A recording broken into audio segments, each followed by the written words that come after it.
Entonces a iniciar este momento, rezando la oración al capítulo. Aquí estamos, Señor, peregrinos y extranjeros, desde y hacia la intemperie, para salir livianos y volver agradecidos, para aprender a reconocerte y reconocernos. Somos la desnudez de nuestros pies abiertos a la historia, el vacío de nuestras manos, dependencia absoluta y ofrenda sincera. Somos la mirada que hoy podemos, la reconciliación que soñamos. Somos la belleza de nuestra historia, hecha de luces y sombras, la fragilidad de nuestro tiempo, hecha tierra para crecer en autenticidad. Somos la esperanza que nos mueve con otros y hacia otros. Estamos en camino, Jesús, porque sos la piedra que funda nuestra vida. Estamos en camino, Jesús, porque sos la fuente que calma nuestra sed. Estamos en el camino, Jesús, porque sos el pan gratuito y cotidiano que nos alimenta. Estamos en camino porque vos sos el camino. En tu presencia, hermano Francisco, en nuestros pasos. Queremos como vos asumir nuestra pobreza para gozar de nuestra libertad. Y desde nuestra libertad, perdernos generosamente para los demás. Imagen de tu providencia, Dios camino, queremos ser hermanos, ser provincia, ser iglesia. Amén. Amén.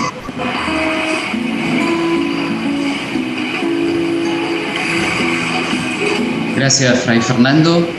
¿Se escucha bien? ¿Se escucha bien? Buenísimo. Ya, no sé si yo puedo compartir la pantalla. Voy a intentarlo.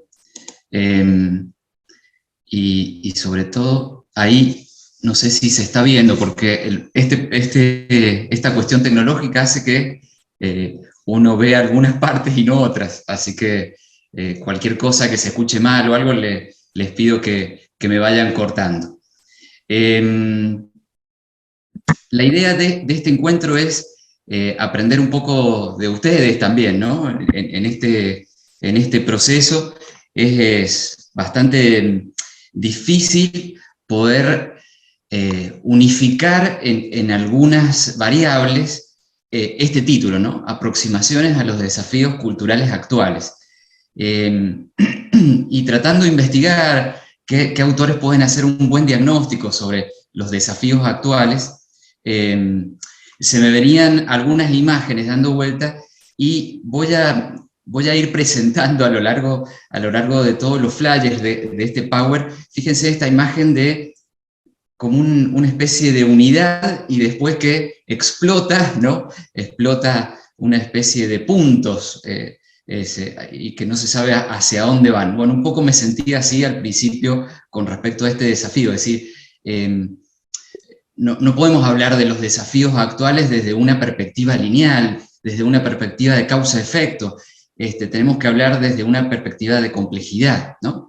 De diferentes variables, de diferentes diagnósticos, y hacer una lectura esperanzadora sobre esas variables, ¿no? Entonces, en primer lugar, decirles esto, que a mí esta imagen al final le da sentido un poco a la conferencia de hoy. Espero que ustedes también, ¿no? Esta imagen de venir de una unidad y después estallar en puntos, así me he sentido con la conferencia y así me parece que se siente un poco la humanidad de lo que le está pasando en la actualidad.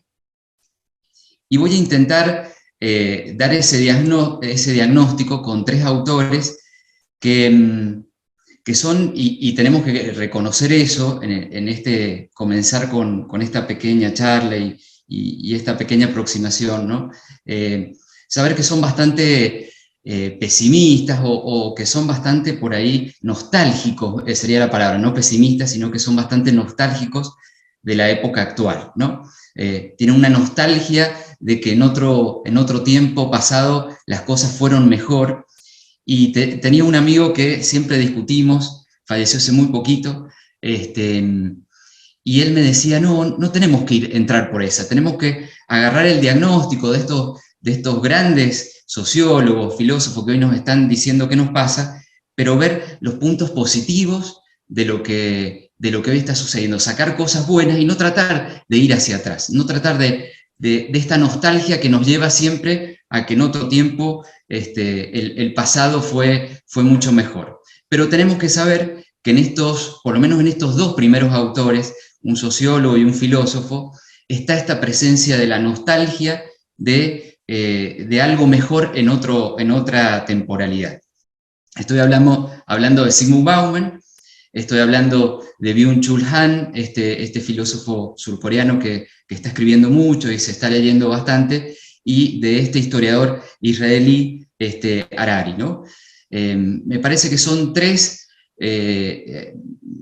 autores que nos pintan la realidad, y no sé si nos dan una respuesta a qué hacer en esa realidad. Esa respuesta me parece que la vamos a tener que ir sacando con nuestra propia experiencia, y sobre todo que es una visión no teológica, ¿no? Es un diagnóstico meramente humano de lo que nos está pasando o de la realidad que hoy estamos viviendo. Voy a empezar con el primero, reconocido, seguramente muy leído por algunos de ustedes, este sociólogo nostálgico, y que si tuviéramos que denominar nuestra época actual según él, fíjense al lado izquierdo, ya no sale el nombre, ¿no? Líquido, ¿no? Fíjense, amor líquido, tiempos líquidos, modernidad líquida, la educación en un mundo líquido, ¿no? Miedo líquido. Para él, la característica de esta época es esa perspectiva que tienen los líquidos en contraposición de los sólidos, que era la modernidad, a la que él le va a dar, me parece, un poco de nostalgia y se entrecruza, digamos, en algunos de sus escritos, ¿no? Esta modernidad antigua, muy sólida, que las cosas eran para siempre, que el tiempo era como mucho más estable, que habían valores más estables, que era muy difícil de romper, que comienzan a transformarse, y en esto me parece que es como el primer punto de esta serie de puntos que me gustaría compartirles, que me parece que comienza su desarrollo, esta modernidad líquida, a partir del mercado, ¿no? A partir de la realidad de lo comercial. Entonces, en algunos de sus escritos parece que dice que el comercio, el mercado se ha tenido que adaptar, y para eso ha sido mucho mejor la visión de los líquidos, que van tomando diferentes perspectivas, que van tomando diferentes moldes y que se van adaptando, y que después esta cuestión que empezó a pasar en lo laboral o en el mercado se pasa y se traduce justamente también en la vida emocional, en la vida de la fe, en la vida cotidiana, ¿no? Algo que empieza a lo mejor en lo laboral, que empieza en lo mercantil, termina invadiendo también nuestra propia vida. Y voy a tomar de este autor una entrevista casi antes de su muerte. Él muere en el 2017, y en esta entrevista, con este carácter, creo que pesimista de lo que estaba pasando con esta realidad también de las redes, de las comunicaciones, comienza la entrevista diciendo esto: el mundo actual, toda idea de felicidad acaba en una tienda, ¿no? O sea, con una perspectiva totalmente negativa y pesimista sobre esta realidad, y haciendo un diagnóstico, vuelvo a ser como muy reiterativo, desde alguna perspectiva negativa, ¿no? Y en medio de esa entrevista, uno de los primeros puntos que él aclara y que él dice, la cultura líquida moderna ya no se siente una cultura del aprendizaje o de la acumulación, sino que en cambio se parece a una cultura del desapego, de la descontinuidad, del olvido. O sea, no es casual que agarremos un teléfono y estemos pasando, ¿no? Estemos pasando constantemente en las redes o de información. Es como que no nos quedamos quietos en ese proceso de aprendizaje, y que en realidad está siendo una cultura del desapego, de la descontinuidad, del olvido. Vuelvo a insistir, a lo mejor no es lo que nos pasa en lo cotidiano en nuestras comunidades, y hacemos un esfuerzo porque tenemos otras tensiones, pero es lo que le está pasando hoy por hoy a la mayoría de nuestros jóvenes, al inicio de nuestros niños, y también a la gran mayoría de la comunidad, dentro del sistema, de este sistema económico, ¿no? Porque también va a haber gente que ni siquiera va a tener acceso a esto. Cuando trataba de interpretar esta, podríamos decir, esta frase de Zygmunt Bauman, se me venían algunas conferencias que en algún momento han dictado y que a uno le empiezan a abrir los ojos, y me parece que a lo mejor nos podría ayudar también a iluminar, a darnos cuenta que nosotros, ¿no? Los profesores de nuestros colegios, los que están en la universidad en este momento, cuando nos egresábamos, no existía ni el Facebook, ni Twitter, ni Skype, ni LinkedIn, ni Instagram, ni el streaming, ni el WhatsApp, ni el Google Maps, ni todas estas cuestiones. Hace 30 años, ¿sí? Si nos vamos 30 años para atrás, a lo mejor no teníamos ni correo electrónico, y de repente hoy estamos en todos estos procesos. Hoy estamos transmitiendo a través de YouTube, estamos resguardando charlas, encuentros que queremos que se recuerden en esa cultura del apego. Estamos manejando el WhatsApp mientras estamos a lo mejor escuchando una conferencia, tratando de leer algo. O sea, y hace muy poquito esta realidad no estaba con nosotros. Entonces, no entender que esto nos cambió, no hacer una especie de diagnóstico sin considerar, en esto me parece a lo mejor salirnos un poquito de esa nostalgia de Bauman, sin considerar que esto es malo. O sea, me parece que no le tendríamos que dar las categorías de bueno o malo, sino simplemente saber que esto lo tenemos, ¿no? El grupo de las madres de los colegios existe, y hace 30 años no existía. Entonces, la escuela hoy o nuestras escuelas tienen que adaptarse a esa realidad, ¿no? La perspectiva con la que hoy miramos la realidad es diferente, y tenemos que saber y ser conscientes de esa diferencia. Otro dato así de color, simplemente como para meternos en esto de esa cultura del olvido y del desapego que habla Zygmunt Bauman, ¿no? Fíjense, casi todos nuestros chicos buscan toda la información en Wikipedia, y si hoy tuviéramos que hacer una impresión de Wikipedia, son 22 millones de páginas que tiene Wikipedia. Y este dato está desactualizado. Este dato es del 2015.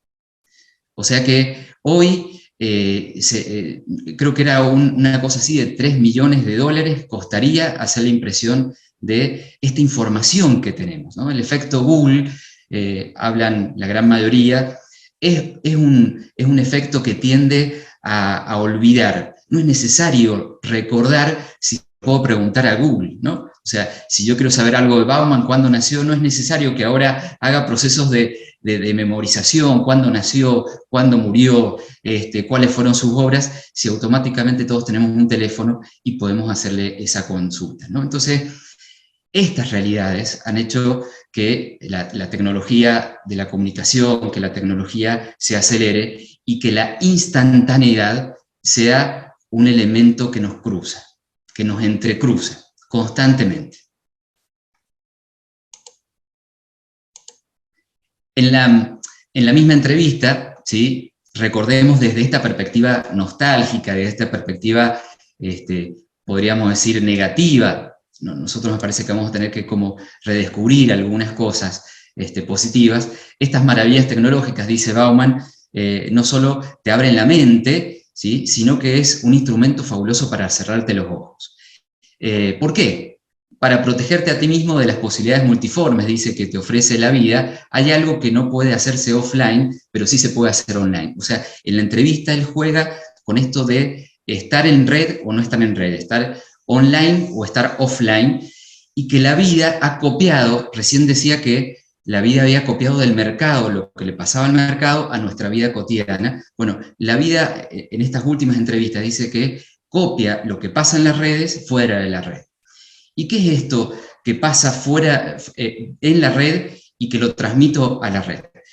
Principalmente lógicas como muy desde lo instante, de decir me gusta, no me gusta, sigo a esta persona, no la sigo, sin tener en cuenta cosas que en otros momentos eran como mucho más fuertes que decir sigo o no sigo a alguien, le hablo o no le hablo. O sea, tenía que enfrentar a esa persona en un encuentro determinado, en un tiempo visible, y decir, bueno, nuestra amistad ha terminado, no comparto estas cosas con vos. Hoy simplemente es tocar un botón y ya dejo de seguir a esa persona o puedo decirle lo que quiera. Bueno, a eso hace referencia justamente este punto de la entrevista de Zygmunt Bauman, y lo voy a enganchar con cuál es la consecuencia que puede tener principalmente en nuestros jóvenes, ¿no? Blindarnos o blindar en este mundo de las redes, blindarse hacia los conflictos, no saber enfrentar los conflictos. Y voy a tocar algo como muy triste que nos está pasando en San Juan, ¿no? No sé si se puede ver, desde el 6 de agosto hay unas seguidillas de suicidio de adolescentes, pero terrible. Fíjense las noticias, y no estoy hablando de hace 2 años, estoy hablando del 15 de septiembre, 16 de septiembre, 6 de agosto. Evidentemente algo está pasando, ¿no? Muchos psicólogos, muchos desde la perspectiva emocional están trabajando fuertemente. Nos pasó a nuestro colegio, ¿sí? Nos pasó en medio de esta lamentable situación, nos pasó a nuestro colegio en San Francisco, en San Juan, y retrotraigo a lo que decía Bauman, ¿no? Como un punto, no es una explicación causal, no es que sea la causa, pero evidentemente lo que hoy estamos viviendo nos está encerrando como una especie de caverna nuevamente, como la caverna de Platón, ¿no? Nos está encerrando en lógicas que nos blindan, a lo mejor, o blindan las emociones, o que blindan algunas realidades que no sabemos enfrentar, ¿no? La idea de felicidad, y termina este artículo, esta entrevista que le hacen a Bauman, dice, termina en una tienda, ¿no? Cuando él saca su libro Modernidad Líquida, ya anticipaba esto, año 2000, y uno de los títulos que Bauman tiene en Modernidad Líquida es La compra como rito de exorcismo. Que cuando yo lo leí en su momento, ¿sí? Hace bastante, decía qué fuerte la imagen, ¿no? La compra, el ir al shopping como rito de exorcismo. ¿Exorcismo a qué? ¿No? Y leo textual a ese Bauman del año 2000, no este Bauman del año 2017 en la entrevista, dice, la compra compulsiva como manifestación de la revolución de los valores posmoderna, la tendencia a representar la adicción a comprar como una manifestación desembocada de los latentes instintos materialistas y hedonistas, o como un producto de la conspiración comercial. La angustia provocada por la inseguridad provoca esta actitud compulsiva. Vuelvo a esa primera imagen, ¿no? Que un poco fue, digo, bueno, a ver si esta imagen nos puede ayudar. Evidentemente la incertidumbre que estamos viviendo provoca efectos, me parece que el efecto de este exorcismo, digamos, en la compra, que la felicidad termine en el consumo, que olvidemos algunos otros puntos que son importantes en el camino de la plenitud o de la satisfacción humana, ¿no? Recuerden que estamos haciendo como una especie de análisis muy humano, muy sociológico. A todo esto le tenemos que agregar obviamente la luz de la fe. Hay otros autores que ya no hablan de la modernidad líquida, sino que hablan de que esta es una época, pero con las mismas variables, sino entrecruzando otros puntos, que esta es la época de la hipermodernidad, ¿no? Entonces, modernidad líquida, posmodernidad, como decía en su momento Lyotard, ¿no? Que todavía no nos desprendemos todavía de esa modernidad, hipermodernidad, ¿sí? Son diferentes conceptos o definiciones para poder decir qué nos pasa hoy como sociedad, ¿no? Es una continuidad de esa modernidad. los autores dicen, es un modo no previsto de cumplimiento de los ideales de liberación, en tanto encubre nuevas dependencias, esta época de hipermodernidad. En el marco sociohistórico dicen que, bueno, la globalización es uno de los elementos significativos de esta hipermodernidad. No es casual que estemos, y vuelvo a decir, no hay que verlo desde la perspectiva de moral, de lo bueno o lo malo. O sea, no es casual que en este momento, decía el padre Daniel, estamos en Roma, estamos en el sur, estamos en San Juan, con mucho frío que hace hoy. O sea, la globalización es un elemento que nos atraviesa, ¿no? Un mercado creciente, ¿no? Un consumo exacerbado, un desarrollo tecnológico y comunicaciones masivas. Son algunas de estas características que tiene hoy esta hipermodernidad.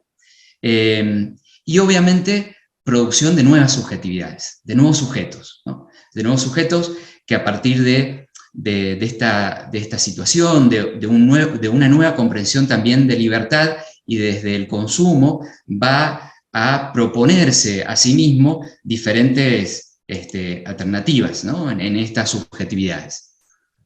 Bueno, volvemos otra vez a lo mismo, predomina el consumo, el mercado, la tecnología. No es casual de que hoy en algunos lugares del mundo se haga cola para comprar algunos productos, ¿no? Nos ha pasado acá en Argentina, le pasaba a mis hijos, y en mi hijo veía esta cuestión de las figuritas. O sea, estamos en esta sociedad ¿no? Panini parece que, no sé qué le ha pasado, que no puede largar figuritas y están todos como locos con las figuritas, ¿no? El consumo, la tecnología, o sea, no es casual haciendo cola para comprar un iPhone, ¿no?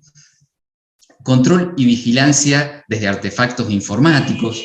Esto lo trabaja este autor que después también voy a tomar, que parece que en pandemia como salió mucho a la luz. Lo vamos a tomar un poquito más adelante.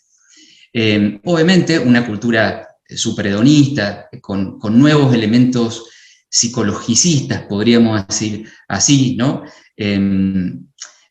Satisfacción inmediata de los deseos, seducción, búsqueda de lo superficial. ¿Por qué psicologicista? Me quedé pensando, y a lo mejor ustedes también, en esa palabra. Porque se va a hablar mucho, es una época donde la psicología, y es fabuloso que eso pase, es parte, digamos, de nuestras escuelas, es parte de nuestra vida, el proceso terapéutico, pero hay algunos elementos de esa psicologización que estos autores, al menos estos autores que vamos a tocar hoy, tienen una mirada, no sé si negativa, pero sí nostálgica, ¿no? Por ejemplo, la psicología positiva, este exceso de buscar siempre el éxito, el bienestar, y prácticamente como que la vida debería ser siempre color de rosas, ¿no? Otro punto que me parece importante rescatar de esa multiplicidad de puntos, y ojalá los podamos unir hacia el final, ¿no? Este autor que ahora voy a ir dando como introducción y que voy a tomar, surcoreano, que ha empezado a escribir hace muy poquito, habla que esta hipermodernidad está atravesada por una sociedad de la transparencia, una sociedad del rendimiento, ¿sí? Una era de la pantalla, otra vez el autor que habla de la hipermodernidad, nuevas sociedades de control, nuevas sociedades de cansancio, ¿no? Así que sin hacer mucha bueno, introducción más, vamos a ir a este punto de este segundo autor que me gustaría compartirles, ¿no? ¿De quién estoy hablando? De Byung-Chul Han. Surcoreano, está vivo actualmente, nació, si no me equivoco, en el 59, si no lo preguntemos a Google, sí, para eso estamos justamente en eso. Tiene una serie de libros muy interesantes, y yo voy a tratar de centrarme, haciendo como ese hilo conductor, en uno de sus libros, que es El aroma del tiempo. Yo no sé si han tenido la oportunidad de leer algo de él, o si han leído algo de este libro. Si no, es un libro muy cortito, le vamos a hacer un poco de publicidad, tiene 140 páginas, y hace un análisis de lo que nos estaría pasando desde la perspectiva temporal. Han se doctora en Heidegger, así que tiene un elemento ahí que atraviesa entre Nietzsche y Heidegger, es existencialista en algunos momentos. El tema del tiempo es muy significativo para él. No es casual de que Heidegger tiene un libro, Ser y Tiempo, ¿no? O sea, la temporalidad es un elemento siempre de estudio para poder entender lo que nos pasa. Y en este libro comienza justamente a decir eso: ¿cómo percibimos hoy el tiempo? ¿Cuál es la sensación que tenemos todo el tiempo? Y si yo hiciera esa pregunta sin seguir leyendo y sin seguir trabajando esto, seguramente que la gran mayoría diríamos: me falta el tiempo, ¿no? O sea, tenemos una percepción de que el tiempo está acelerado, de que no nos alcanza para poder hacer todo lo que debemos hacer. Y este elemento es el que empieza como a analizar Hahn. Voy a leerles, en la introducción del libro, él dice lo siguiente: la crisis temporal de hoy no pasa por la aceleración. O sea que, fíjense, esto que nos haríamos como pregunta, ¿cuál es nuestra sensación del tiempo que está acelerado? Dice, la crisis no es que esté acelerado, ¿no? Y ya nos manda a otro lugar. La época de la aceleración ya ha quedado atrás. Aquello que en la actualidad experimentamos como aceleración es solo uno de los síntomas de la dispersión temporal. La crisis de hoy remite a la disincronía. Me detengo acá y sigo con este párrafo. El tiempo carece de un ritmo ordenador. De ahí que pierda el compás. La desincronía hace que el tiempo, por así decirlo, dé tumbos. El sentimiento que la vida se acelera en realidad viene de la percepción de que el tiempo da tumbos sin ningún rumbo alguno, ¿no? Le pedía a Fray Federico que intentáramos poner, por eso a lo mejor no salió y voy a usar esa metáfora. Cuando estábamos haciendo la oración, había un guitarrista que está en las redes, en los videos de YouTube, que se pone una camarita dentro de la guitarra con algunos paisajes y toca diferentes instrumentos, ¿no? Y es bastante relajante su música. ¿Y por qué quería usar esa metáfora? Porque la primera metáfora que usa Hahn para poder introducirnos en este texto es de que, fíjense, cuando hay una verdadera tensión en la cuerda, en este caso, donde se pone de un lado y donde se tensa para poder darle la nota precisa, digamos, a esa cuerda, lo que provoca cuando hay algún tipo de manipulación, podríamos decir aceleración, es armonía, son armonías, ¿sí? Hasta una canción, hasta nos podemos meter en el mundo del arte. Ahora, cuando se rompe una cuerda, ¿sí? La cuerda no tiene ningún rumbo, no tiene ningún tipo de sonido, no puede emitir ningún sonido. Me acuerdo cuando era chico, con mi papá hacíamos, se llaman reparos, no sé si alguna vez lo han visto, que para cultivar la tierra, acá en San Juan hay épocas donde hiela y había que anticiparse de alguna forma con las plantas, cubrirlas de la helada para que después pudieran brotar ahora con la primavera y ganar así un poco de tiempo y que el producto saliera un poco antes, ¿no? Y esos reparos que armábamos con cañizos, con cañas, me acuerdo que eran extensiones largas y uno agarraba, lo primero que teníamos que hacer es poner algunos palos y poner un alambre donde se va a sostener todo, ¿no? Y muchas veces cuando tiramos de esos alambres, que por ahí estaban medios viejos, porque no había muchos recursos tampoco para eso, ¿sí? Se cortaban. Y cuando se cortaba el alambre, o sea, teníamos que tirarnos al piso porque no se sabía el rumbo, ¿no? Bueno, esa metáfora es la que usa Hahn. Hoy lo que estaría pasando es que no hay rumbo en el tiempo. O sea, el problema no es la aceleración del tiempo, sino que ese tiempo ha perdido rumbo. ¿Y por qué ha perdido rumbo? Voy anticipando algunas tesis, me parece, personales, y por eso al principio les decía que iba a ser como un diagnóstico muy social, histórico. por falta de teología y teleología, ¿no? Lo que le daría atención al tiempo es la teología y la teleología, el fin, ¿no? Que el tiempo tenga un fin, y el significado de la creación de este tiempo, ¿no? Entonces, fíjense lo que dice el textual: la pérdida de sentido está provocada por la primacía de un tipo determinado de acción, de la actividad instrumental y productiva, de la absolutización del trabajo. Y engancho este punto, si es que se puede, ¿no?, con lo de modernidad líquida y con una época del consumo, y con chicos que están dentro de nuestras redes y que quieren comprar, y que su único objetivo es el consumo, por ejemplo, de la figurita, o el consumo de tal situación. Y si no tienen ese consumo, se frustran, ¿no? Entonces, ¿qué está provocando? Que de alguna forma, para poder consumir, tengo que trabajar más. Entonces, no es casual que uno de sus primeros libros con los que yo me contacto, de Hahn, es La sociedad del cansancio. En ese libro, él habla justamente eso, de una especie de autoexplotación.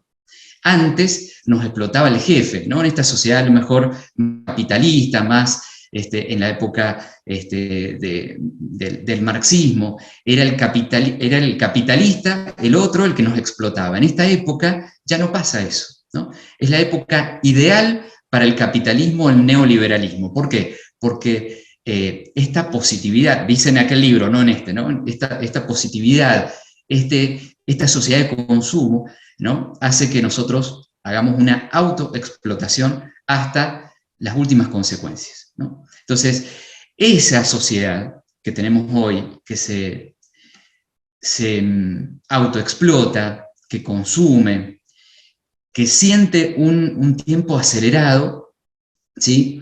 Tiene algunas de sus causas, según la tesis de Hahn, en esta primacía de la acción.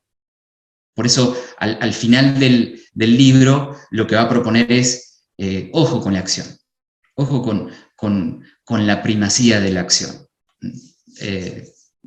Perdón si me voy por las ramas, pero no es casual que en algunas de nuestros institutos, de universidades,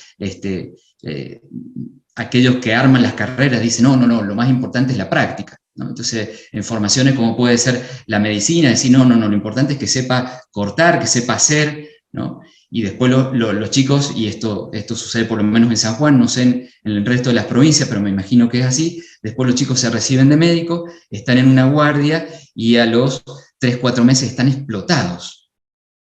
¿Por qué están explotados? Porque no los prepararon para la emoción, no los prepararon para la muerte. O sea, era la práctica, ¿no?, la acción, ¿no?, el hacer. En el capítulo, se llama así, El tiempo sin aroma, ¿sí?, describe 3 tipos de tiempos que han pasado. Acá es como que trata de hacer la explicación de dónde venimos y qué tenemos, ¿no?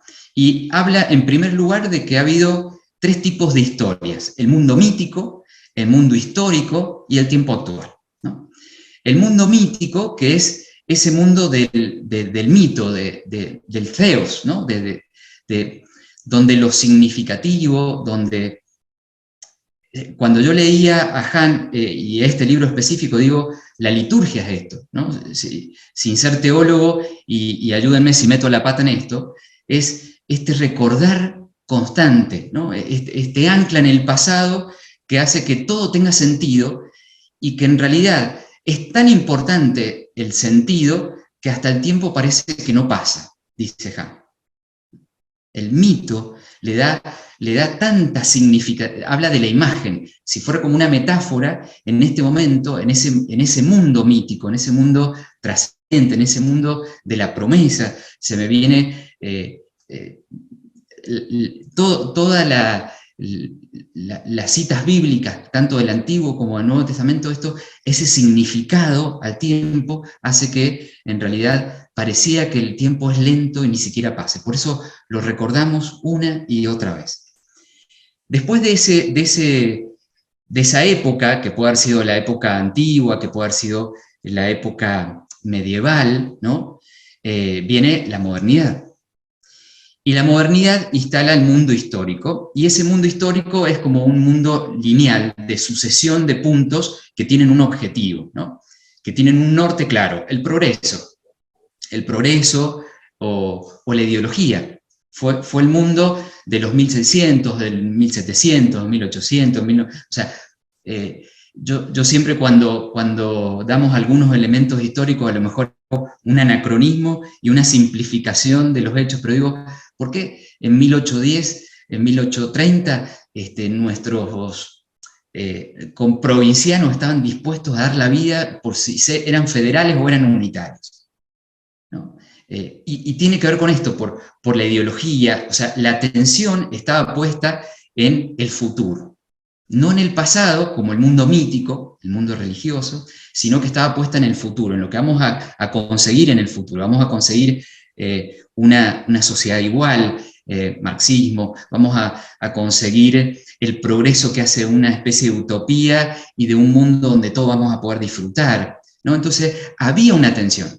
El tiempo tenía un sentido, y es cierto que acá es donde comienza la aceleración, ¿no? En palabras de Hahn, esta sensación de aceleración comienza acá, pero este acelere tenía una sincronía, estaba sincronizado para lograr ese mundo mejor, ¿no? Para poder lograr esa especie de utopía, obviamente, en la razón humana, ¿no? Obviamente puesto en esta percepción de que íbamos a poder llegar con la razón, el iluminismo se me viene a la cabeza, ¿no?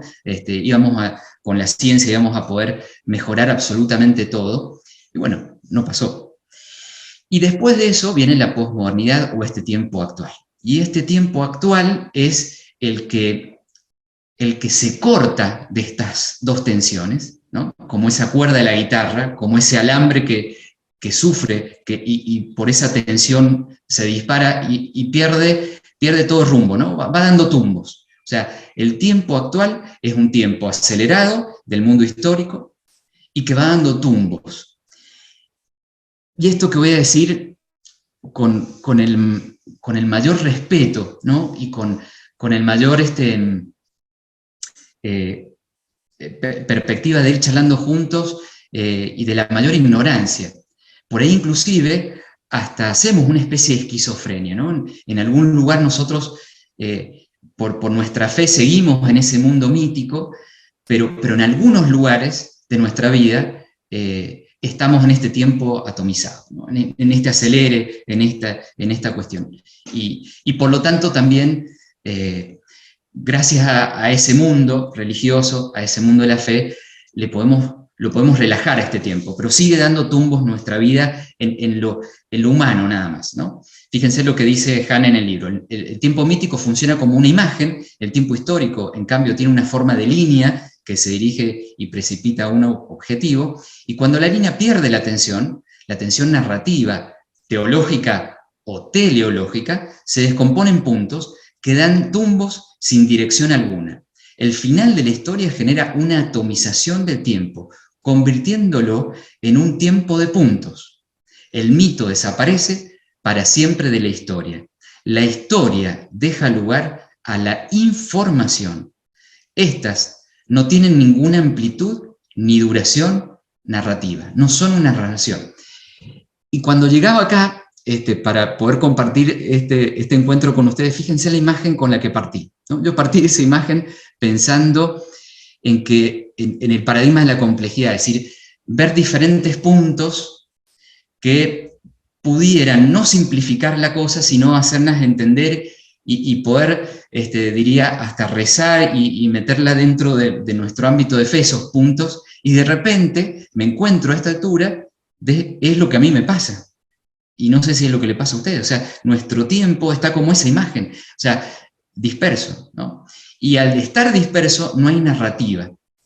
Y al no haber narrativa, ahí vienen todas las consecuencias de esa hipermodernidad, me parece, o eso que decía también Zygmunt Bauman, ¿no?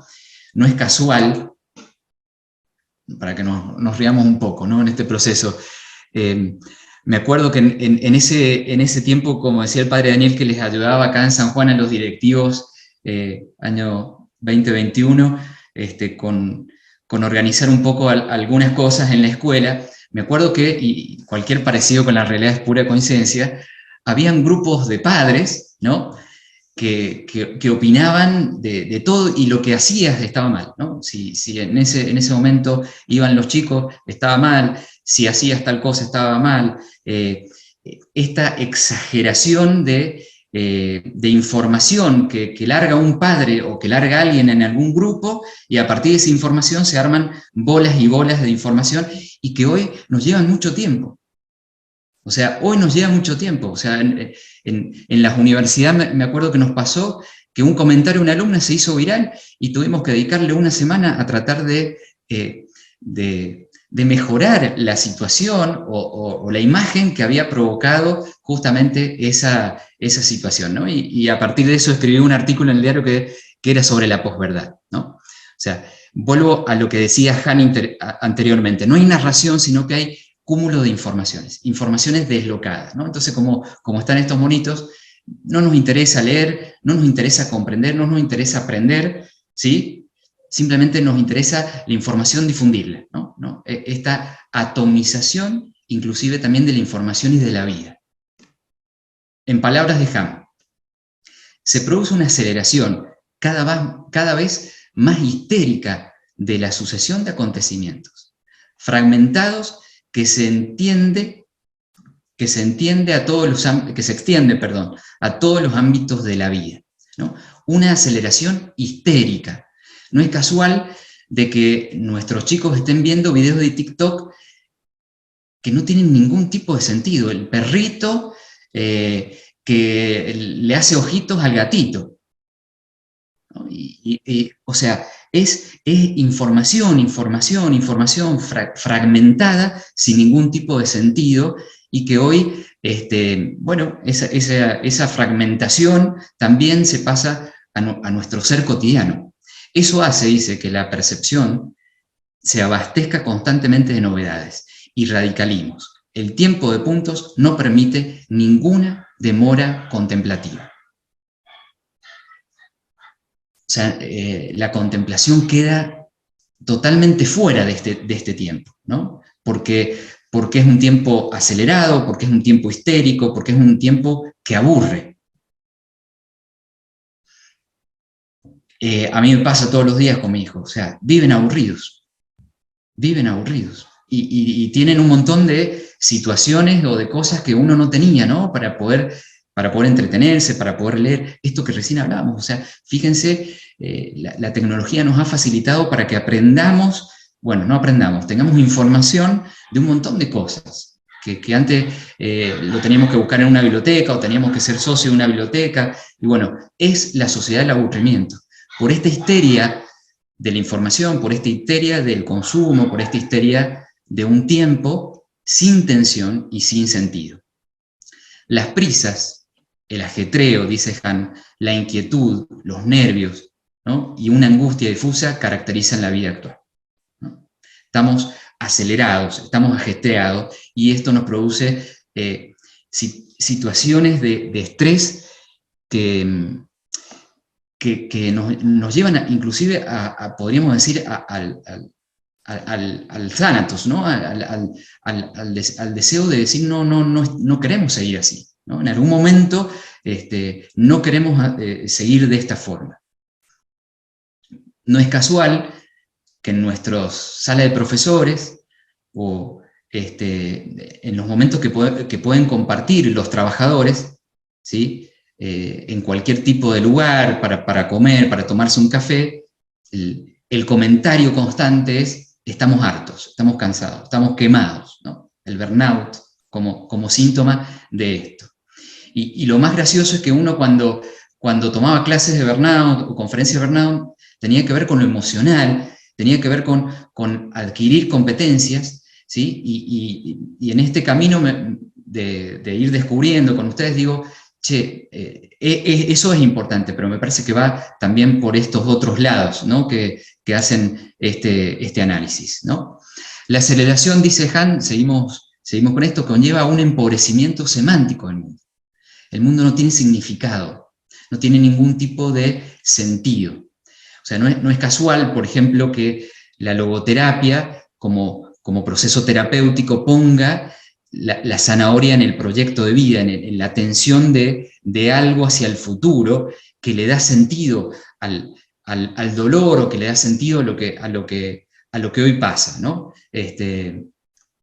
Se eliminan los intervalos que se oponen a la instantaneidad del correo electrónico. Por eso empecé diciendo, muchos de nosotros empezamos nuestros estudios, nuestra vida, nuestras emociones, nuestras elecciones vocacionales sin correo electrónico. Se debe a que se acaban, leo de nuevo, la instantaneidad del correo electrónico se debe a que acaba con los caminos, con los intervalos espaciales. O sea, son las 12 de la noche y los alumnos nos están mandando algo, o nuestro jefe, quien sea, ¿no? Y eso hace que nos sintamos explotados. O sea, ¿por qué? Porque esta instantaneidad de este mundo actual ha hecho que se pierdan los intervalos espaciales. Vos llegabas a un lugar, ¿no? Llegaba mi papá, llegaba mi abuelo de trabajar, se sentaba a tomar mate y se terminó esa invasión, ¿sí? del mundo laboral, por ejemplo. Sin embargo, hoy explotamos más allá de la frontera espacial, ¿no? La instantaneidad es un problema que tenemos que resolver. De alguna forma lo tenemos que resolver, si no las patologías que vamos a crear hacia el futuro van a ser terribles. Se elimina cualquier distancia o lejanía. Se trata de hacer que todo esté a disposición aquí y ahora, ¿no? No es para ahora, el mensaje a las 11 de la noche, no es para ahora, pero si podés mañana temprano, mándamelo al trabajo. ¿Se entiende? Esta disposición aquí y ahora. O sea, y vos te fuiste pensando, decir, bueno, pero si lo hago ya, entonces me lo saco de la cabeza. Y son las 12 de la noche y estamos en ese mundo de explotación. El tiempo de la red es un tiempo presente, ahora, aquí, ¿no? No puede demorarse, ¿no? Demorarse mucho implicaría inclusive a lo mejor falta de eficiencia, de eficacia o aburrimiento. Son las otras dos alternativas, ¿no? Este mundo aburrido. Los intervalos cada vez más cortos también definen la fabricación de productos técnicos o digitales. Hoy en día quedan obsoletos muy rápido. Uno se compra algo y a los 3, 4 años queda obsoleto. O sea que nos están metiendo también este mercado de consumo en esa instantaneidad. No hay ningún final entonces. ¿Cuál es el artículo final? No hay ninguno. Entonces no hay teleología en nada de lo que hacemos. Solo una sucesión infinita de versiones y versiones y versiones y versiones de cosas. Nos empobrece nuestra vida, por más que eso no suceda en las emociones, sin querer queriendo, como decía Bauman, se traslada, ¿no? Se me viene, lo digo en la próxima, lo digo ahí en la próxima.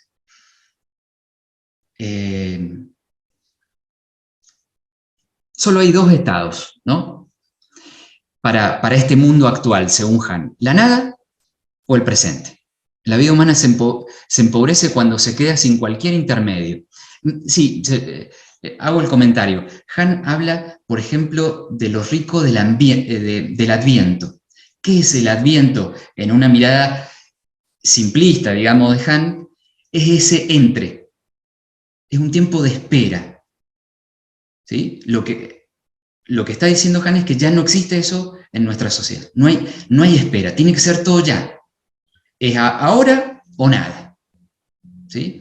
Bueno, la vida humana obviamente por esa situación se empobrece y queda sin ese, hace inclusive hasta una especie de hermenéutica del entremedio, que ese entremedio ayuda a darle significado a las cosas, le ayuda a dar sentido a las cosas, esa espera, ese tiempo de espera hacia algo que va a venir, le da sentido, narra una historia.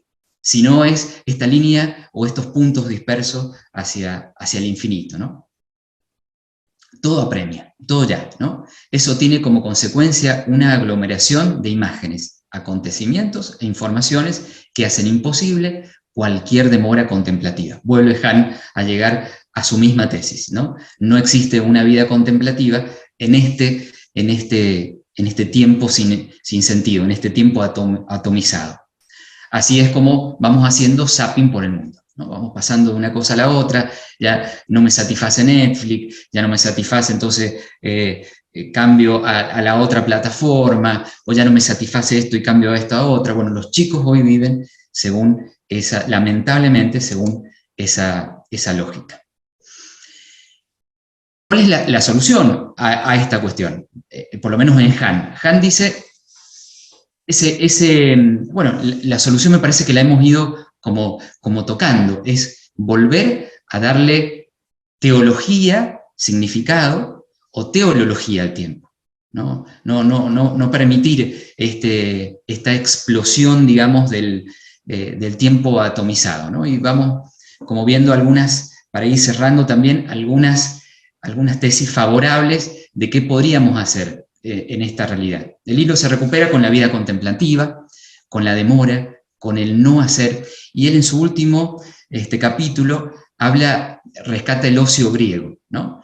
Que el ocio no, ya lo sabemos nosotros, no tiene que ver con ese ocio de hacer una maratón en Netflix, no es ese ocio, sino esto contrario al negocio, contrario al vivir estos acontecimientos de consumo, y habla hasta inclusive ahí al final, ya vamos a ver, de respirar, ¿no? La vida activa ha de integrar dentro de sí la vida contemplativa. Haríamos muy bien en darle duración a los acontecimientos que vivimos. De ese modo haríamos aroma al tiempo, a la vida. Utiliza una metáfora, yo no la conocía, que es que los orientales usaban un reloj de incienso.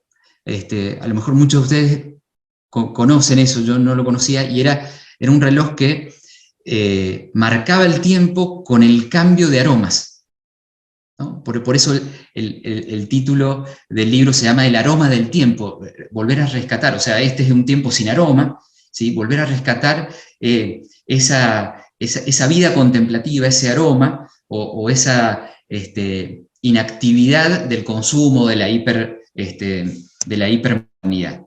Y voy terminando con él, para pasar y para ir cerrando, porque creo que estamos medio en tiempo. Voy a los últimos puntos. La demora contemplativa concede tiempo, da amplitud al ser, le da sentido al ser, ¿no? Que es algo más que estar activo. La vida gana tiempo y espacio, duración y amplitud, cuando recupera la capacidad contemplativa. Y dice, la hiperactividad es letal. La persona se ahoga en su quehacer. O sea, que lo que tenemos que empezar a hacer es necesaria una revitalización de la vida contemplativa, pues abre el espacio del neuma, ¿no? Con este doble sentido, rescata Han, de espíritu y de respiración. O sea, abre un camino a poder darle sentido, a poder darle otra vez esa tensión finalista de objetivos, lógica, pero también de significado, de pasado, esa vida también teológica.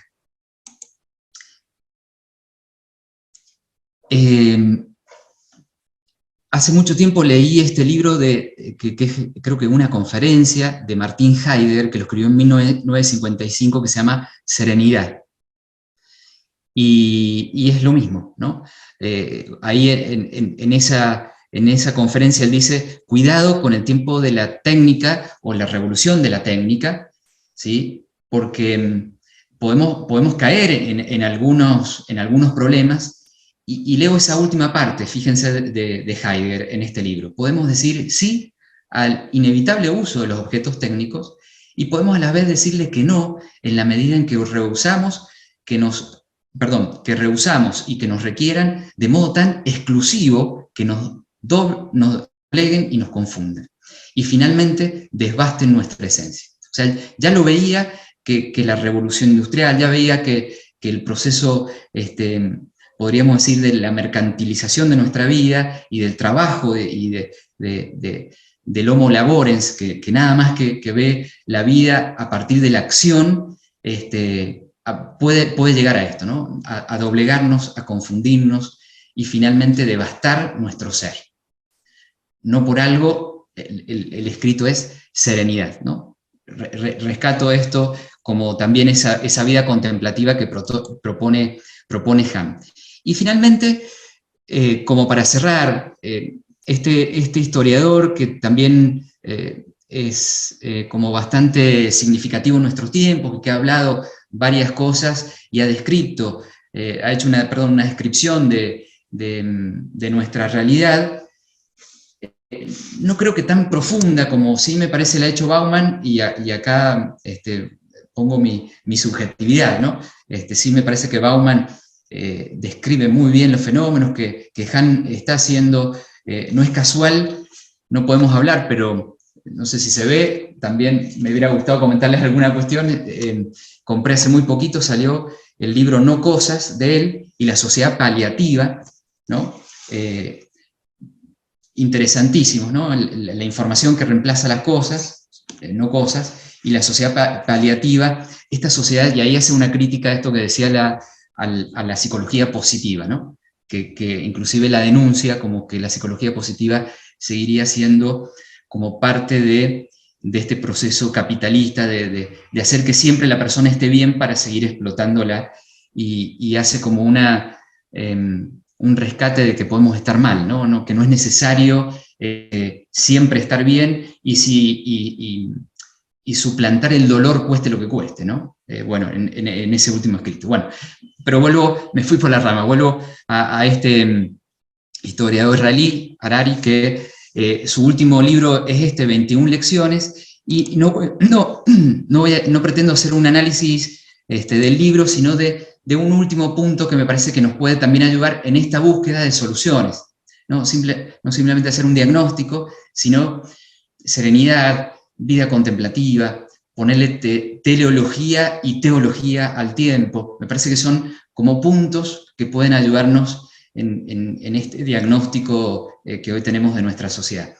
Y en este libro, él va por otro lado, y en su último capítulo, que tiene que ver con la resiliencia, dice: ¿cómo se vive en una época de desconcierto cuando los relatos antiguos se han desmoronado? Todavía no ha surgido un relato nuevo que lo sustituya. Y acá propone otra solución, ¿no? La solución que hemos visto hasta ahora era vida contemplativa, teología y teología, serenidad, pensamiento reflexivo en camino de Heidegger, no vivir siempre online, Zygmunt Bauman, y él dice: muchos pedagogos indican que la escuela debería dedicarse a enseñar las 4C: pensamiento crítico, comunicación, colaboración y creatividad. Lo más importante de todo será la capacidad de habérselas con el cambio, de aprender nuevas cosas y de mantener el equilibrio mental. Para estar a la altura del mundo del 2050, del 2100, sobre todo necesitaremos reinventarnos una y otra vez. Creo que otra de las variables que nos puede ayudar es decir, es un mundo incierto, desde la mirada humana, obviamente, ¿no? Es un mundo incierto, y la incertidumbre no tiene que llevarnos a exorcizarnos en el mercado, sino que tenemos que aprender a convivir con la incertidumbre, que la incertidumbre sea una oportunidad y no sea un elemento negativo, ¿no?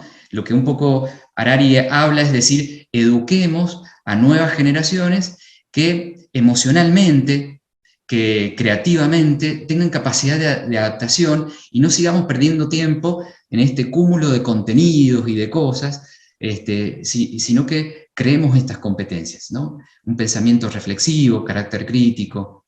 Podríamos englobar en ese pensamiento crítico, que él no lo dice, un pensamiento, una vida contemplativa, una serenidad que le dé profundidad al ser, al tiempo, a lo que nos esté pasando.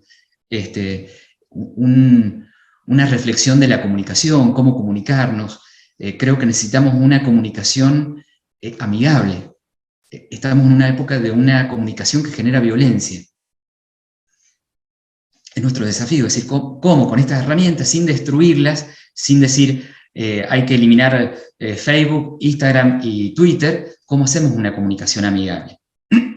Y cómo, entre todos, ¿sí? Esta visión colaborativa y creativa, podemos ir adaptándonos a los nuevos desafíos que se vendrán hacia adelante en nuestro mundo, ¿no?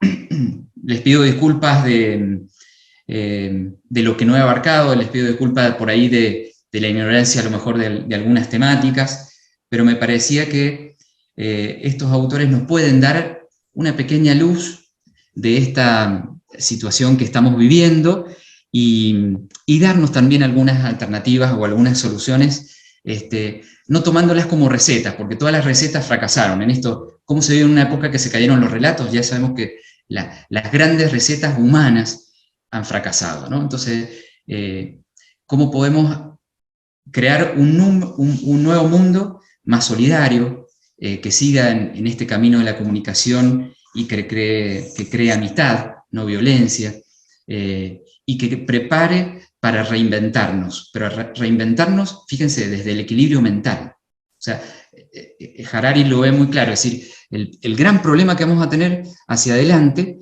es que nuestros chicos, hoy el chico que está naciendo, hoy el chico que tiene 3 años, que va a tener en el 2050 unos 23, que va a estar estudiando, que va a estar trabajando, lo que va a tener enfrente es casi ciencia ficción para hoy, ¿no? En este avance tecnológico y comunicacional. Y tiene que estar no adaptado a lo mejor para una determinada situación laboral, sino para poder adaptarse y para mantener un equilibrio mental sobre esa adaptación, ¿no? Bueno, estos han sido un poco estos 3 autores que he intentado que puedan colaborar en su mirada y en este análisis y en este trabajo y en este gran encuentro que van a hacer en el capítulo, de poder pensar un mundo con profundidad, ¿no? Un mundo que le devuelva la profundidad que una vez tuvo y que pueda hacer que sea más vivible, más agradable y no tan explotador del ser humano que hoy lo está haciendo. Muchas gracias, Jorge. Muchísimas gracias por tu reflexión, por tus aportes, también por tu mirada provocadora y por estos autores que nos trajiste para también invitarnos a nosotros a la lectura, que está bien que podamos actualizarnos en muchos de estos autores. Así que bueno, abrimos el espacio para preguntas, comentarios, como siempre, que queramos hacer. Ahí Fernando se va a encargar de manejar un poquito el tema, así que si hay alguno que quisiera o alguno o alguna, ahí veo que también están acompañando desde muy lejos, Josefina, así que levantamos la mano y vamos haciendo preguntas o comentarios. Este es el momento, si es que los hay.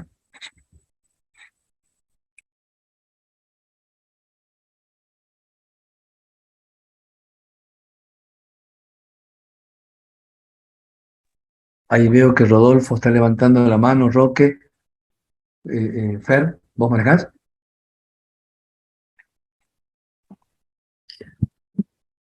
Vamos, primero entonces Rodolfo Viano o quien quiera, y ahí después Roque. Hola, ¿me escuchan? Sí. Hola, Rodolfo. Mucho gusto. Darío Michelín, soy pastor valdense, amigo de Rodolfo de hace más de 20 años, así que camino recorrido. Muchísimas gracias por esta presentación. Debo decir justamente, Byung-Chul Han, lo he estado leyendo, me parece extraordinario, La Sociedad del Cansancio. Yo les comentaba de que justamente él escribió sobre la autoexplotación antes de la pandemia y después en las revisiones dice, bueno, se confirmó, se exacerbó con todo el trabajo home office, se potenció todo eso. Y lo de Harari justamente lo tengo para leer, así que muchísimas gracias. Así escuchábamos y comentábamos, ¿no? Algo lo dice Han, y desde el punto de vista teológico, qué importante es redescubrir todo el tema del concepto del Shabbat, del descanso, de la creatividad, es decir, del tiempo no productivo, ¿no? Creo que ahí, como decía, ¿no? Desde el aporte, desde la teología, en sus distintas, parece que hay todo un gran desafío. Muchos teólogos lo vienen planteando, ¿no? Frente a esta sociedad podemos calificar de cualquier forma, o de muchas formas, pero todo el tema de redescubrir el concepto del Shabbat, del descanso, de la no productividad, del sentido de la vida, como decía, ¿no? La liturgia también es la actualización del no tiempo. Así que, pero bueno, muchísimas gracias, y a Rodolfo, gracias por hacernos participar de este espacio. Gracias a vos por el aporte y tal cual, ¿no? Como el problema que hoy tiene la sociedad es que inclusive ese no descanso, esa no acción, la mete dentro del consumo, de la instantaneidad. Entonces es una lógica que nunca termina, porque necesito más horas y más trabajo para poder satisfacer ese ocio, digamos, activo a partir de la venta. Entonces, ¿cómo es importante la liturgia? ¿Cómo es importante otros espacios? En alguno de sus libros, no recuerdo cuál, a lo mejor vos me podés ayudar, Darío, habla del juego, ¿no? Del tiempo del juego, como otra especie de elemento temporal humano para rescatar y para no meternos en esta misma lógica de la instantaneidad y de una vida que nos explota, ¿no? Hasta el final, Bueno, lo del tema del juego... Lo del tema del juego me lleva a otro autor que dentro del campo protestante ha sido muy importante, Rubén Alves. Es un teólogo brasilero que después fue un pastor, pero él justamente trabajó mucho sobre el tema de el juego, la creatividad, toda la parte lúdica, ¿no? En los años, él viene de la teología de la liberación, pero toma esa variante y realmente hace aportes muy significativos. Todo lo que sea de Rubén Alves es muy interesante, y trabaja mucho sobre el tema ese del juego, de la creatividad, como la alternativa a la dictadura, es palabra mía, la dictadura de la ciencia y la tecnología. Y la acción, de la actividad. En la Edad Media era la teología, era la dominante, y la ciencia fue la alternativa. Hoy Rubén Alves dice que frente a la ciencia y la tecnología, que lo domina todo, el aspecto lúdico, la creatividad es justamente la alternativa, es lo que viene a romper y que viene, bueno, a aportar para este tiempo. Esto Rubén Alves lo escribía en los 70, 80, pero creo que mantiene una actualidad. Gracias, Darío, gracias. Tal cual. Creo que había otra pregunta. Sí. Bueno, gracias, Jorge, y muy iluminador la charla. Te digo, hoy les comparto lo que me surgió a mí, quizás por cosas que uno viene pensando desde la preocupación pastoral, digamos así, y de algo que uno viene observando, me parece que nos da una clave para entender también por qué las iglesias se van vaciando, ¿no? Yo creo que nosotros como institución, o sea, yo te escucho a vos y digo, no, yo no me siento reflejado. Yo vivo en una institución que me da esa contención, me da el espacio de contemplación, y sí tendré que prestar atención porque probablemente muchos de mis discursos van a estar basados en eso. No van a tener eco en el interlocutor, ¿por qué? Porque él está en otro mundo. Entonces me parece muy útil para poder ubicarse en el lugar del otro, entender desde esta perspectiva lo que le está pasando al otro, porque si no yo voy con un discurso que está basado en preconceptos de lo que yo estoy viviendo, que el otro no los tiene. Entonces me pareció buenísimo a la hora de pensar, bueno, cómo yo tengo que empezar a pensar cómo bajar mi mensaje a este mundo, cómo dialogar con esta cultura, si bien en parte, yo siempre digo, mi sensación es decir, yo vivo en un mundo, el joven vive en otro mundo, o sea, y tienen muy pocos lugares en los cuales se tocan. Entonces, mi preocupación fue siempre esa, digamos, ¿cómo adapto el mensaje para poder llegar y transmitir la experiencia de Jesús que uno tiene, cómo llegar. Y esto me parece buenísimo, el tema que voy a decir de la contemplación como algo a ofrecer, ¿no? Me parece que ese era el objetivo, Roque, o sea que la fe o el ámbito que uno vive, ¿no? Vos tal vez todos los días te acostás con un ámbito contemplativo, haciendo una lectura, una oración. Vos pensás que el que te está escuchando se acuesta con el celular. Y al acostarse con el celular es esa invasión de información, es esa invasión de elementos que no tiene y que tiene que consumir, es su jefe mandándole, o su grupo de madres mandándole tareas, digamos, que tienen que hacer los chicos. Entonces, esa actividad y esa acción que pierde rumbo, que pierde la profundidad del ser, ¿no? Esa profundidad del ser que hablamos, hace que esté desesperado a lo mejor esa persona en el momento que te está escuchando en un sermón, ¿no? O que te está escuchando en un elemento, ¿no? Entonces, por ahí brindar espacios de contemplación, no simplemente discursivos, sino entrenamientos, yo creo que puede ser muy alternativo. No es casual de que muchos estén volviendo al tema de la meditación. Bueno, la iglesia tiene que brindar ese espacio, es un lugar donde tenemos que enseñar a meditar, enseñar a orar, y como alternativas a darle sentido, como cuestiones instrumentales a darle sentido a este tiempo loco, atomizado, suelto, que crea una histeria, ¿no? Una histeria. Gracias, Padre.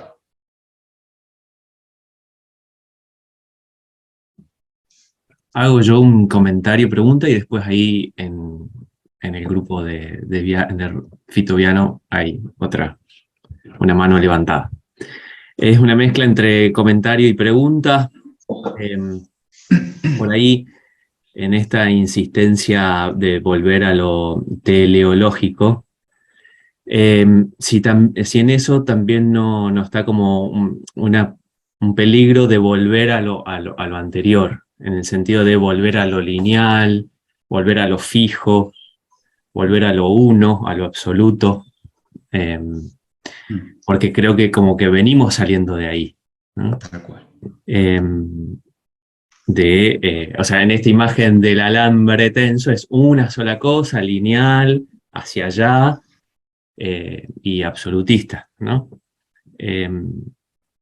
Entonces, si no existe ese peligro de entender lo teleológico en ese sentido, de un paso hacia atrás y no hacia adelante, y el comentario es más tomando esta imagen de este tiempo así fragmentado, dispersado, más desde el ámbito artístico, que es como la gran posibilidad de crear ese caos, ¿no? Decía alguien que escribe, que escribir es corregir, ¿no? Entonces ahí ya entra como toda la razón, pero antes es necesario como esa parte más caótica, más dispersa, más de acumular, en un sentido positivo, ¿no? Como material para después poder hacer algo. Entonces, por ahí también la sensación de que estamos en ese tiempo que es como de posibilidad de creación, y nosotros acercándonos a un capítulo provincial, cómo mirar con mucho, o al menos a mí me hace mirar con mucho entusiasmo esta sensación de caos como posibilidad de creación, bueno, que también tiene raíces bíblicas eso, pero bueno, ese era el comentario que encierra también una gran posibilidad, ¿no? Sí, por algo decía Fernando la nostalgia de Bauman, ¿no? Es como que quiere volver a lo anterior.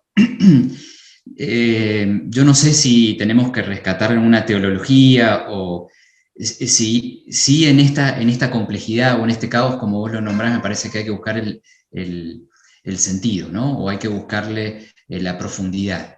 Y ese sentido y esa profundidad, tarde o temprano me parece que te lleva a tensar en algún lugar, ¿no? A hacer un ancla en algún significado, ¿no?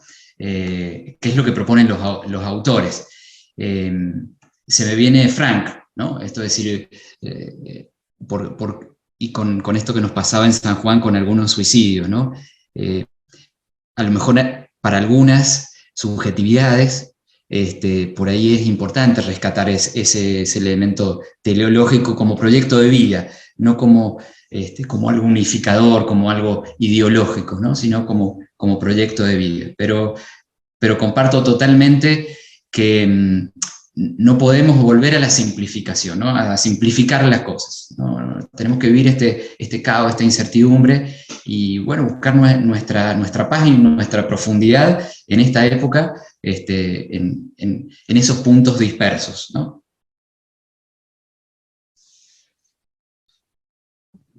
Hay como muchas manitos. Sí, hay como muchas manitos. Ahí en ese orden en el que aparece en la pantalla. Con muchas manitos. Pichanal y Josefina. Estoy ahí, ¿me escuchan? Sí, bueno, yo soy Pablo, soy pastor de la Iglesia Metodista y docente de la Universidad Teológica nuestra. Les agradezco la posibilidad de participar, nos vino re bien escuchar todo esto. Y bueno, me surgen dos cositas nomás antes de irme, las quiero dejar como inquietud.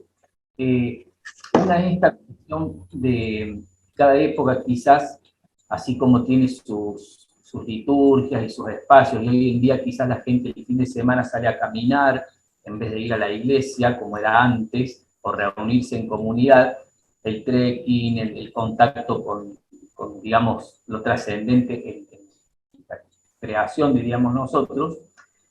Asimismo tiene como sus sacerdocios también, ¿no? Y se decía que en un tiempo, bueno, fue el sacerdote o el pastor, luego en la modernidad los psicólogos, quizás de hoy son los coaches, ¿no?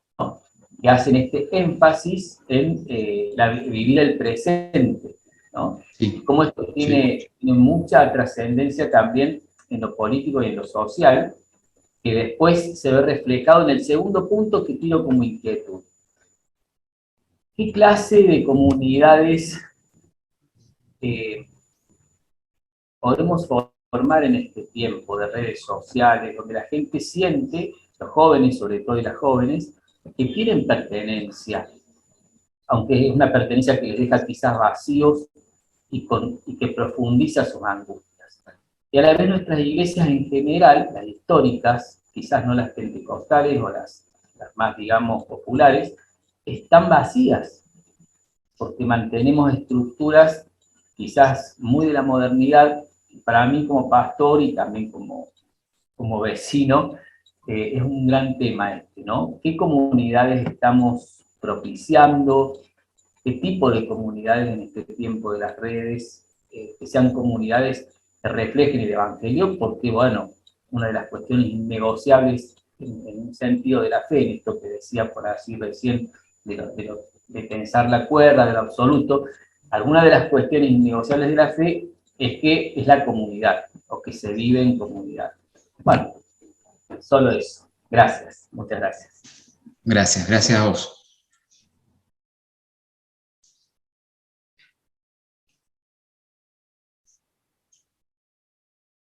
Si quieren seguimos con las preguntas y después hacemos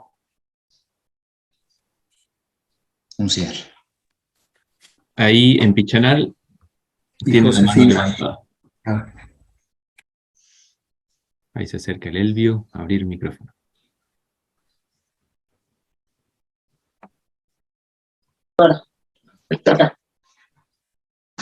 Hola, Jorgito, buen día. Hola, Elvio. Bien, ¿y vos? Años. ¿Qué tal? Bien, muy bien. Qué lindo verte. Muchas gracias. Gracias. Elvio, ¿por qué, Elvio? ¿Por qué? ¿Quién se sumó? Cállate. Sí, una cosa. Aquí nosotros, escuchándote, contemplamos, podríamos decir. No, nosotros compartimos que muchas cosas las vivimos y otras las padecemos, podríamos decir, ¿no? Pues vivimos en una comunidad que es muy religiosa. Pero decimos religiosa y no significa que son católicos o no católicos o lo que sea, sino porque es un pueblo creyente. Es un pueblo que vive desde la creencia. Digo, para mí el guaraní es una gente que riquísima porque todo es simbólico.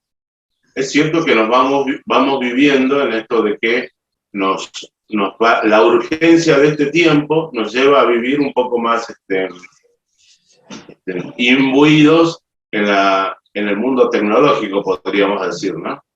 Hace poco, el año pasado, vino y a mí me golpeó mucho con lo que vos estabas diciendo, me hizo acordar mucho lo que él decía.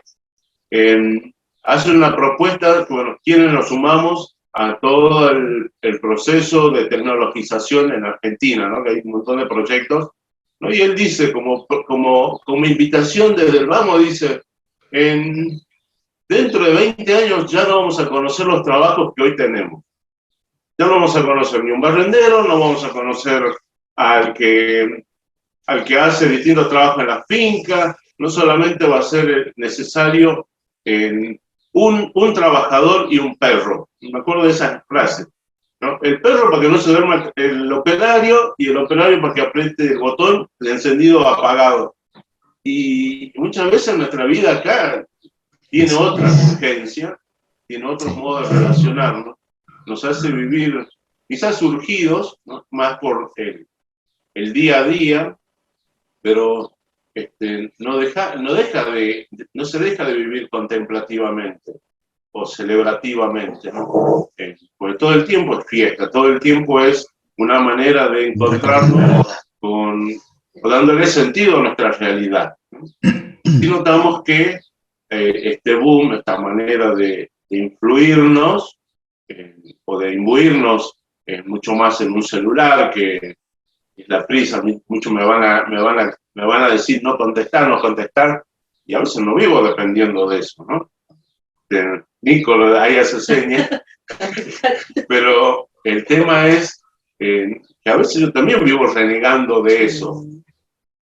Reniego de que más estemos en otra sintonía y no en la sintonía del escuchar, el recibir, o el tratar de quedarse compartiendo, o sí, yo a la mañana me tomo mi tiempo, pero es una manera de decir, bueno, a ver, ¿qué equilibrio puedo hacer entre algo que tengo usando todos los días y que no me lleve a responder la vida o a vivir en esas respuestas, que a veces esto nos lleva a ser casi un poco más, a tener relaciones más impersonales, digo yo, ¿no?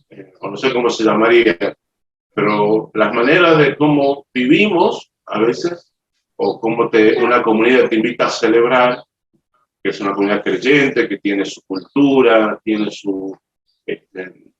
nosotros no la tenemos revalidada, quizás no por hacer oposición, ¿no? Pero decimos, podemos escuchar a una cultura un poco más oriental, ¿no?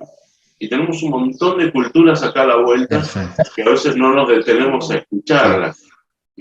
El famoso Ucacha que decía un filósofo, no me acuerdo cómo se llama ahora, que vivió en Jujuy y en Salta, y que él decía, ¿no? Esperar el tiempo, el acontecer, ¿no? Que se dé, ¿no? Y que mucho lo hemos leído, mucho lo hemos escuchado en el ITF. A mí lo que me llama la atención a veces es que cómo o en qué sentido incorporamos contenidos o también incorporamos solamente palabras, ¿no? Porque después, sí, el modo de vivir cotidianamente nos refleja, ¿no? Esto de vivir en la prisa, en la respuesta que tiene que ser certera, exigida, ¿no? y muchas veces no nos hemos detenido a pensar, hasta los proyectos, o pensar hasta un proyecto personal o provincial, y que a veces es tomada en la instantaneidad y no en el tiempo que requerimos también acontecer, diría yo, ¿no? O como dirían otros, dejar ir muchas cosas viejas, dejar que venga lo nuevo y poder tener algo nuevo, novedoso, que es el acontecer, pero no, más de resolución de conflictos. Pero a mí lo que me gustaba de esto que vos compartías es que sí todos tenemos ciertos contenidos incorporados, digamos, vivenciados, leídos, rezados, y a veces nos quedamos en esto de la prisa de tener que responder y ser exigentes en las relaciones, exigentes en la vida misma, en el desenlace. Después de ahí Roberto va a compartir algo más, pero sí nos quedaba esto de que cómo vivimos mucho más en los colegios, si aportamos a eso en los colegios, y vos decís, bueno, en los proyectos que te imponen el Estado son distintos para que un colegio pueda responder a lo que nosotros necesitamos compartir muchas veces. Hasta en eso. La virtualidad nos llevó a eso directamente. Sí. Creería yo. La virtualidad nos llevó a esto, a desarmarnos como sociedad, más que otra cosa. Y después, bueno, ahora Roberto va a compartir desde otro espacio. Juama, Paete Tentrareta, a todos los hermanos, buen día. Gracias, Jorge. Escucharte realmente abre mucho al camino ya en vista al previo capítulo. Simplemente esta gran riqueza de la espiritualidad guaraní agiganta el corazón de seguir caminando, indudablemente de la contemplación y también toda la parte espiritual, religiosa y mística. Y la experiencia en este mismo contexto de nuestras búsquedas nos ayuda también a seguir fortaleciendo ese camino que cada uno, y de manera especial la provincia, va optando. Tener un delicado y de manera especial caminar con nuestras comunidades originarias. Simplemente es. Gracias, hermano Yasurpay. Gracias. José Vargo. Gracias. Bueno, buenas tardes a todos, o buenos días. Espero que estén todos muy bien. Cada tanto pierdo señal, pero me quedo pensando, Jorge, en el tema de esto de las 4 Cs, donde hablaste de la colaboración y de la comunicación, más el pensamiento crítico y la creatividad. Y me quedo pensando en el tema de la comunicación, que me parece que es un desafío fuerte, importante y difícil a la vez, y que también a veces se ve interferida con esto de poder escuchar la voz disonante, la voz distinta, y también con lo que es la aceptación de nuestras fragilidades, nuestras y las del otro. No sé si se comprende lo que quiero decir, pero me parece que es una de las interferencias que estamos teniendo.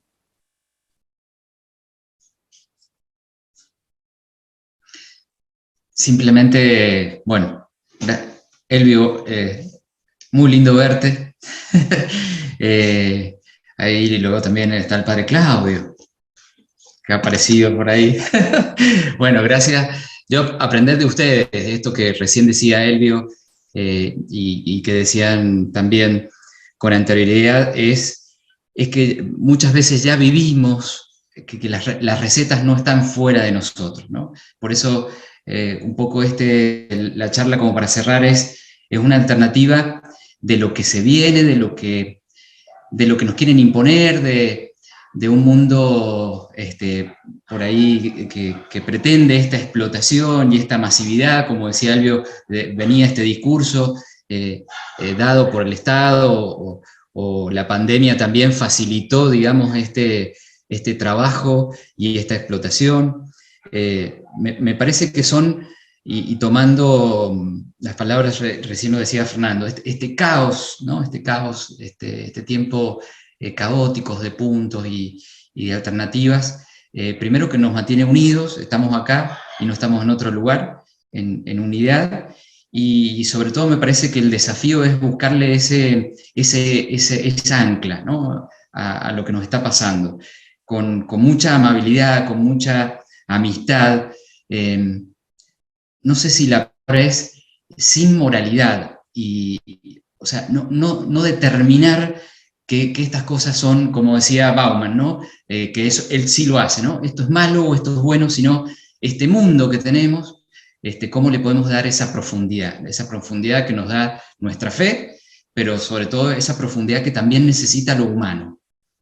Más allá de la fe, esa profundidad que hoy necesitan nuestros chicos, nuestros pibes, nuestras pibas, digamos, buscar alternativas, buscar la creatividad, la música, el arte, la contemplación, el tiempo reflexivo, la serenidad, todas esas cosas que hoy pueden hacer que tengamos una sociedad como más profunda y no terminemos donde no queremos, ¿no?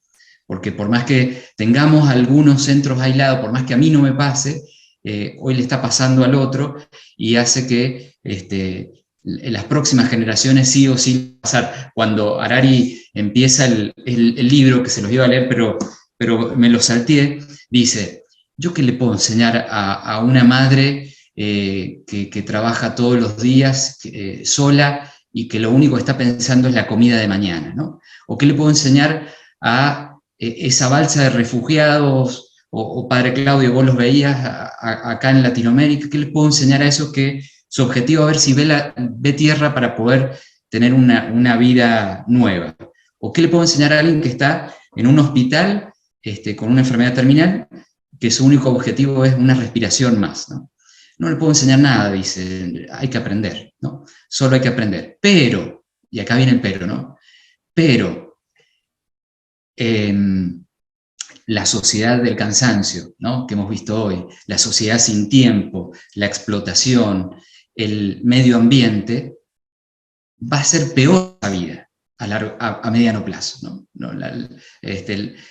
Va a ser peor la cantidad de refugiados que van a haber, va a ser peor la cantidad de explotados que va a haber, va a ser peor la cantidad, José, vos estuviste el otro día, la cantidad de suicidios que va a haber. Entonces, nada, me parece que es esto, tratar de resignificar una realidad que existe y que necesita instrumentos desde la fe, pero también instrumentos humanos que tenemos que pensar y que creo que no están escritos, no hay recetas, no han funcionado. Por eso era un diagnóstico, como decía José al final, un diagnóstico para empezar a juntos, me parece que el capítulo puede ser parte de eso, a pensar qué tipos de alternativas tenemos a este mundo que se nos viene con un 2050, un 20100, donde esto va a ser una realidad y van a quedar algunas comunidades donde hay que aprender, como decía Elvio, con ese tiempo desde otro lugar, con esa alternancia, digamos, de otro lugar, con ese otro y esa alteridad de otro lugar, pero el resto de la sociedad va a estar en este camino de explotación, sin lugar a dudas, ¿no? Así que bueno, era eso, presentarle algunas variables, algunos puntos para que lo vayan pensando y rezando y entre todos podamos hacer un mundo más amigable, ¿no? Y más, sobre todas las cosas, más humano. Muchísimas gracias, Jorge. Muchas gracias a todos y cada uno. Y bueno, sé que ahora San Juan está en una jornada de reflexión frente a la situación esta que han vivido del suicidio, que están viviendo las nuevas pandemias del siglo XXI, ¿no? Que se llaman ahora, que es el suicidio de adolescentes y de jóvenes. Interesante cómo puede ser la muerte la respuesta definitiva frente a una situación que va por bajo, y teniendo tantas herramientas científicas y tecnológicas hoy de diagnóstico, no pudimos descubrir eso, ¿no? Y es un llamado interesante de atención a todos, ¿no? Que padres, educadores, hombres de fe, nosotros frailes, etcétera, ¿cómo puede ser que teniendo tantas herramientas no podamos descubrir la muerte que va como carcomiendo el espíritu de vida de los jóvenes y que está, ¿no? Pero bueno, no es una reflexión aparte eso. Bueno, muchísimas gracias, Jorge, por tu compartir, por estas reflexiones que nos traes, que nos deja a todos de alguna manera inquietos también a seguir buscando, en seguir aprendiendo. Creo que el discipulado de la fe de cristiano es una escuela de aprendizaje permanente. El día que dejemos de aprender, me parece que dejamos de ser discípulos, ¿no? Así que ojalá podamos aprender de este tiempo con las maravillas y con las heridas que tiene, ¿no? Reconociendo que no hay quizás un tiempo perfecto, está lo transitable, que es eso, ¿no? Lo perfecto, no sé si existe lo transitable, y esto nos tiene que dar paz, ¿no? Bueno, muchísimas gracias a todos los que están aquí, a los que van a ver más tarde también, porque en estos días se va a subir esto a YouTube para que otros lo puedan compartir. Gracias, Jorge, por traernos a estos autores actuales y traer tu propia reflexión y tu propia búsqueda y aprendizaje. Un abrazo grande a tu familia, a tus hijos que estarán ahí en casa y disfrutándote en este día también de descanso. Bueno, gracias a todos los hermanos, gracias a todas las hermanas, a todas las que están presentes también. Un abrazo inmenso, ya en camino hacia el capítulo. Nos vemos dentro menos de un mes, nos vemos en el capítulo. Gracias al visitador general Néstor ahí, recién llegado de la montaña, gracias por acompañarnos también en este momento. A todos, buen almuerzo, buen día de la primavera, feliz día del estudiante, a todos, porque somos aprendices, así que a todos, feliz día y muchísimas gracias. Un abrazo grande, nos vemos en el capítulo. Gracias nuevamente, Jorge.